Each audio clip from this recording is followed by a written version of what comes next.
You may have the best product in the world, but if nobody knows about it, you're not going to get any sales. Marketing is one of the most important yet underrated parts of a business. If you ever have a conversation with me, which I hope you do, you will see that I can spend a lot of time talking about marketing. The reason I created this course is because every time I'm out and I see ads from other companies, there's a lot of things that they can do better. But whenever people attempt marketing, they try too many things, or they don't know where to start. It's super easy to get lost.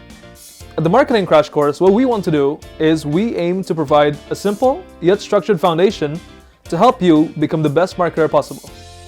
To think like a marketer. You'll learn about the marketing strategies that companies use and learn how to apply concepts and frameworks to everyday situations. You'll learn about concepts like building a customer persona, you will learn a couple of principles on how to make nice designs, and at the end of it, you will pitch your own marketing campaign of a product that you choose. Exciting, huh? We do this by combining it from a business perspective and a creative perspective to give you both the tools and the knowledge that you need to go out there and get your message across. So sign up now.